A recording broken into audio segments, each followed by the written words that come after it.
Okay, next one. Prove that sin 78 degrees plus cos 132 degrees is equal to root 5 minus 1 by 4. So ఇది మనం prove చేసుకోవాలి. So మనకి sin c plus sin d లేదంటే cos c plus cos d formulas ఆ విధంగా ఉన్నాయి. అందువల్ల సైన్ని కాస్లో కన్నా కన్వర్ట్ చేసుకోవాలి, లేదా కాస్ని సైన్లో కన్నా కన్వర్ట్ చేసుకోవాలి. మనం ఈ కాస్ని సైన్లోకి కన్వర్ట్ చేసుకుందాం.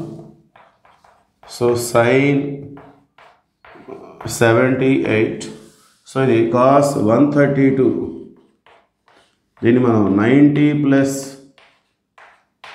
42గా రిప్రజెంట్ చేసుకోవచ్చు. sin 78 cos 90 ప్లస్ 42 అంటే 132 వచ్చేస్తుంది.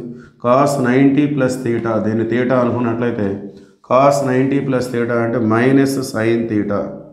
90 వస్తే cos అనేది sin అవుతుంది. 90 ప్లస్ అంటే సెకండ్ క్వాడ్రంట్లో cos అనేది మైనస్, అందువల్ల దాని ఆన్సర్కి మైనస్ వచ్చేస్తుంది.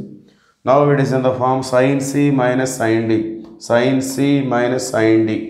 ఓకే, సో ఫార్ములా వచ్చేసి 2 cos c plus d by 2.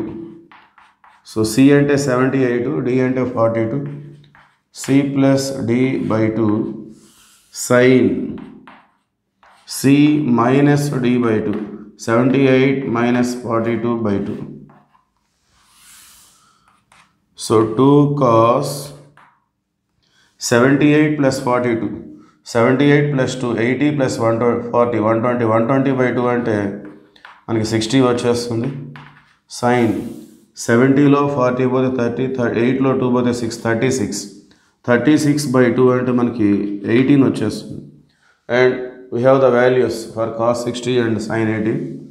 So that is equal to cos 60 అంటే 1 by 2, sin 18 అంటే root 5 minus 1 by 4.